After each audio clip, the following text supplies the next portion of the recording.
2-3 साल तक रहे, दोनों के बीच में लड़ाई हुई। लड़की का रिश्ता किसी और से जुड़ गया।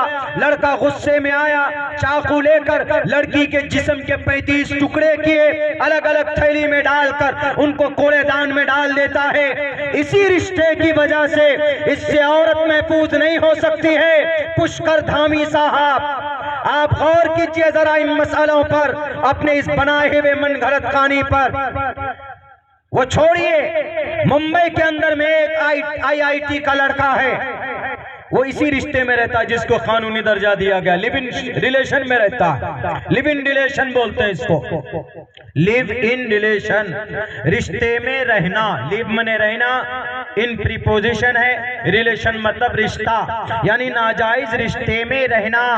नाजायज रिश्ते में रहना, नाम सिर्फ अल्फाज बदल दिए तो नाम की वजह से रिश्ता खूबसूरत नहीं होता है। मुंबई के अंदर में एक लड़का, एक इंजीनियर IIT का था, उसने किसी लड़की से प्यार हो गया। आजकल हमारा जवान भी बहक गया। अभी 14 ये जनवरी को, ये फरवरी को हमारे बहुत सारे नौजवान कौन सा दिन मनाते हैं? Valentine's day.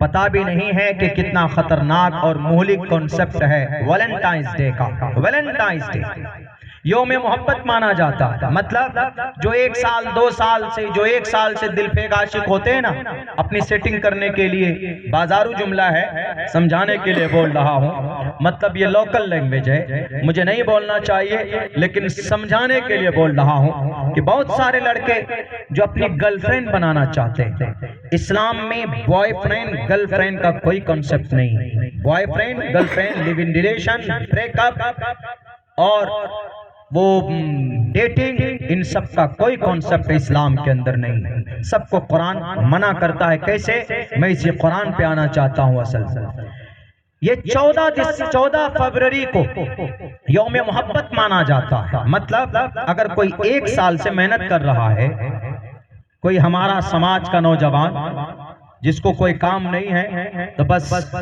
समाज की बच्चियों के पीछे पड़ जाओ, उनको फंसाओ, उनकी इज्जत के साथ खिलवाड़ करो, उसके बाद छोड़ दो। वो बच्चे क्या करते?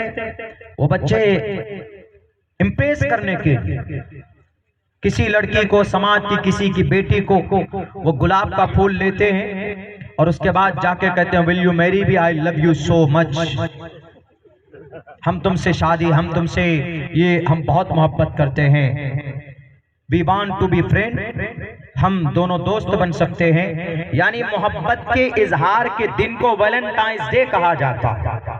उसी दिन क्यों ये तारीख तय की गई?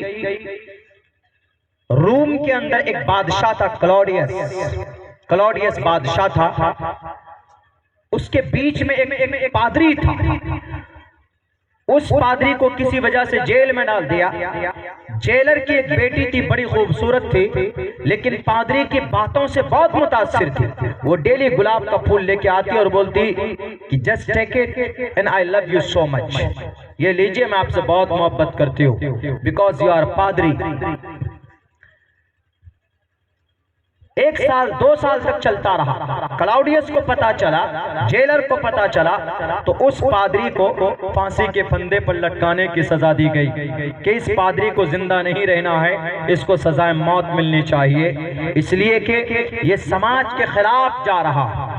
तो उन्होंने कहा, पादरी ने कहा कि मरने से पहले मेरी आखिरी इच्छा नहीं पूछोगे, आखिरी क्या चाहता हूं मैं? उन्होंने कहा कि कुछ नहीं, I want to meet my girlfriend, मैं जब मरूं मेरी इच्छा है कि मेरी महबूबा मेरे नजरों के सामने हो। कहा ठीक है, तुम लिखो। उसने एक लेटर लिखा कि तुम्हारे मुखलिस वैलेंटाइन नाम था उसका, वैलेंटाइन के तरफ से, मुखलिस तुम्हारा वैलेंटाइन के तरफ से लो भेज दिया। पढ़ा, आ गई वो उसकी दोस्त, उसको सजा दी गई, उसको फांसी हो जाती है। उसी दिन से मोहब्बत के नाम पर इसको जिंदा रखने के लिए उस याद को आज तक मनाया जाता है मेरे नौजवानों, क्या भलाई इसमें बताओ? कुछ है? कुछ भी नहीं है। खुराफात से कुछ के अलावा कुछ नहीं है। वैलेंटाइंस डे के मौके पर हमारे नौजवान जो गलत बातें जहन के अंदर लाते हैं, आज अपने दिमाग का सही इस्तेमाल करो, अपनी अकल का सही इस्तेमाल करो, अपनी जवानी का सही इस्तेमाल करो, अपने मोबाइल का सही इस्तेमाल करो, अपनी इंटेलिजेंसी का सही इस्तेमाल करो, अपनी शार्प माइंडेड का सही इस्तेमाल करो। इन नाजायज और इन खुराफाती चीजों पर मर मिटने की जरूरत नहीं है।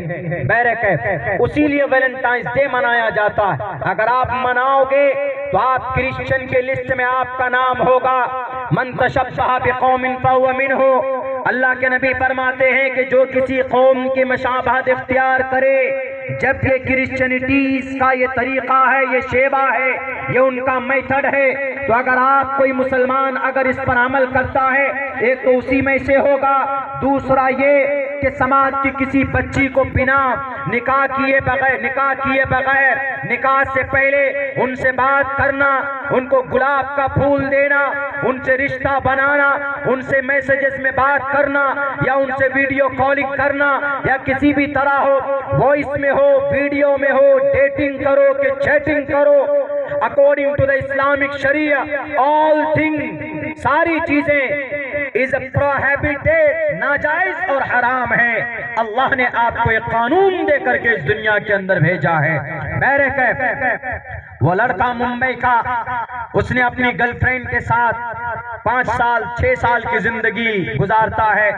उसकी गर्लफ्रेंड को कोई और लड़का मिल जाता है, अच्छा लड़का मिल जाता है। ये लखपति था तो कोई करोड़पति मिल जाता है। क्यों? इसलिए कि लिव इन रिलेशन कोई निकाह और शादी के तरह परफेक्ट नहीं है कि तुमको जिंदा मरते दम तक इसी रिश्ते में रहना है, इसी रिश्ते को निभाना है। लिव इन रिलेशन कभी भी तोड़ सकते हैं, कभी भी। रजिस्ट्री कराई 1 महीने के बाद भी तोड़ सकते, 2 दिन के बाद भी तोड़ सकते, 2 साल के बाद भी तोड़ सकते। उस लड़की ने ब्रेकअप कर लिया, बेवफा हो गई, लात मार दिया अपने पहले वाले लड़के को। अब लड़का मायूस हो गया। लड़के ने सोचा कि अरे मुझसे पहले चैटिंग की इन्होंने, आईफोन का गिफ्ट मैंने दिया है, हजारों लाखों रुपए मैंने इसके पीछे खर्च किए हैं, और मुझे छोड़कर फलां के साथ उसी रिश्ते में रह रही। मैं तुमको जिंदा नहीं छोड़ूंगा, जब तुम मेरी नहीं तो किसी और की भी नहीं। ये दिमाग में ठान कर चाकू लिया। मोहतरमा घर में खाना बना रही थी, उसको ज़िबा किया।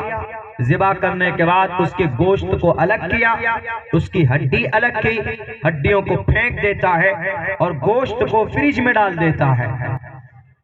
क्या करता है वो? हर दिन आता है अपने जॉब से नौकरी करके, उसके बाद 250 ग्राम 200 ग्राम आधा किलो जब जितना जरूरत हो वो प्रेशर कुकर में डालकर मटन चिकन के तरह उबाल कर उसको डेली खाता है। लिव इन रिलेशन का ये नतीजा है। पुष्कर धामी साहब, आप मुंबई पढ़ लेते तो आप कभी भी इसको कानूनी दर्जा नहीं देते, और आप कुरान के हो। हमारे कुरान में रब ने क्या कहा?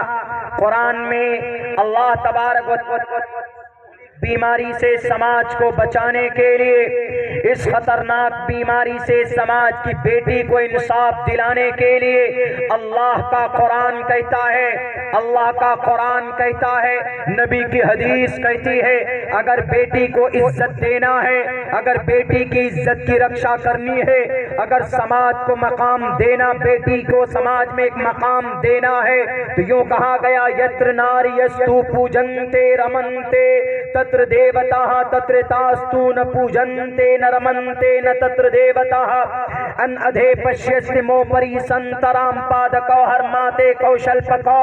पुष्कर धामी साहब, आपकी किताब है ये, आपके मजहब की ग्रंथ है ये, आपके ईश्वर के ईश्वरीय उपदेश है ये। किस किस को कैसे इंसाफ दिया जाए आप पढ़ते कम से कम उसको, पढ़ते उसको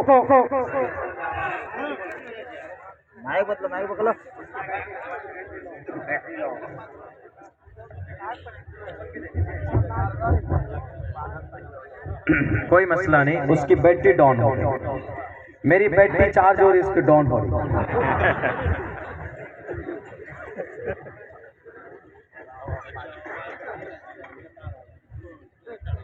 दोस्ती की आगाज शुरुआत कहाँ से होती पता है? एक लड़की एक लड़का, एक गैर महरम लड़की एक गैर महरम लड़का, शुरुआत कहाँ से होती पता है?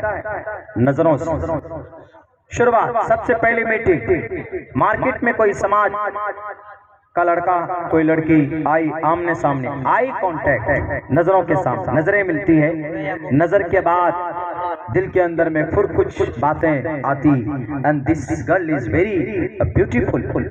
और लड़की भी अगर कुछ ऐसी हो तो लड़के के बारे में, this boy is very handsome, look like Salman Khan, Hrithik Roshan, इस तरह समझते निगाहों से ना। तो इसीलिए अल्लाह तबारक व तआला सबसे पहले इलाज वहीं से करता, वहीं से शुरू करता, वहीं से इलाज करता। क्या कहता? कुल्लिल मुमिनीना यगुज़्ज़ू मिन अब्सारिहिम, निगाहें नीचे, ठीक है सर। कुल्लिल मुमिनीना यगुज़्ज़ू मिन अब्सारिहिम, निगाहें नीचे रखो। लिव इन रिलेशन की शुरुआत निगाह से। पुष्कर धामी साहब, तुम रब के कानून का मुकाबला नहीं कर सकते, तुम ला ही नहीं सकते इससे बेहतर कानून। कुरान से बेहतर निजाम लाकर पेश कर दो, हम ऐलान कर देंगे कि छोड़ दो, इससे बेहतर कानून है, लेकिन वलन तफअलू, तुम क़यामत की सुबह तक नहीं ला सकते। क्या कहता हो? कुल्लिल मुमिनीन यगुज़्ज़ू मिन अब्सारिहिम, लड़कों से, मर्दों से अल्लाह कहता कुल्लिल मुमिनीन, निगाहें नीचे। औरत से भी, दोनों एक दूसरे को मत देखो। कुल्लिल मुमिनाति यगुज़्ज़ुना मिन अब्सारिहिन्ना। इस समाज की बेटियों, जब तुम मार्केट में जाओ तो तुम अपनी निगाहों से, मतलब नजरें ऐसी मत रखो कि भाई तुम किसी गैर महरम को देख रही हो, वो भी तुमको देख रहा है। और तुम देखो 2 मरतबा कोई लड़की देख ले किसी लड़के के तरफ, तो वो वहीं पर खड़ा हो जाएगा 15 मिनट के लिए कि भाई मुझे देख रही है, रिस्पॉन्स दे रही है, सेटिंग हो सकती है हमारी, ऐसी बातें सोचने लगता। इसीलिए अल्लाह वहीं से शुरुआत करता, इलाज वहीं से कर रहा है। कुल्लिल मुमिनीना यगुज़्ज़ू मिन अब्सारिहिम, कुल्लिल मुमिनाति यगुज़्ज़ुना मिन अब्सारिहिन्ना व यहफ़ज़्ना फुरूजहुन्ना। वहीं से अल्लाह तबारक व तआला फरमाता है, और आगे बिला जरूरत समाज की बेटी को बाहर नहीं निकलना चाहिए। औरत की इज्जत की हिफाजत होनी है तो औरत घर में रहे।